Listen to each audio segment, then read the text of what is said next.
Dis 3 uur in die môre. Die res van die huis slaap sag. Maar ek staar na die plafon en ek wag maar vir die dag. Die skaduwee teen die muur lyk soos iemand in die bos. En die herinneringe kom weer om my vrede af te los. My hande bewe effens, my asem jag 'n bietjie vinnig. Die oorlog se spooke is vanaand weer baie binnig.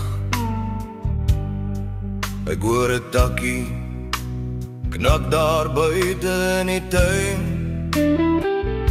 En skielik is ek weer op wag, my oor gespits en skyn. Ek ruik die diesel van die land, ek proe die bitterstof. In my kop is die bevele nog steeds hard en grof. 40 jaar se vrede, maar vanaand voel dit nie so nie. Die wonde van die siel wil die tyd nie regtig glo nie.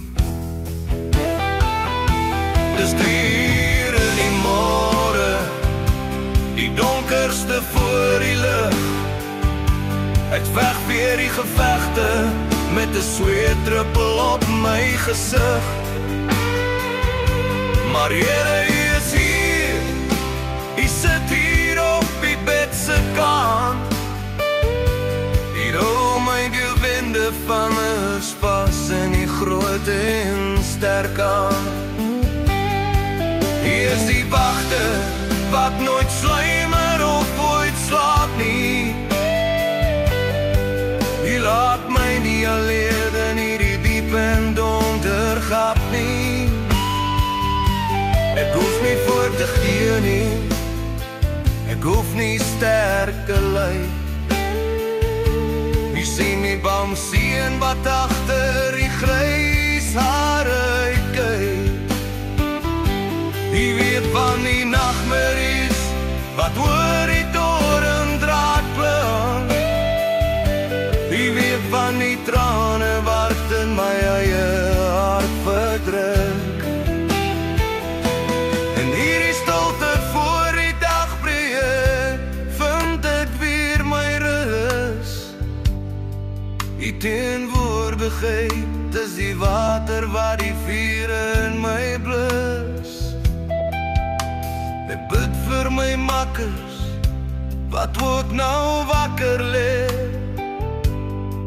Die wat dieselfde het wat hulle nie kan sê.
Nou breek, die spooke wyd maar weer. Dankie vir die genade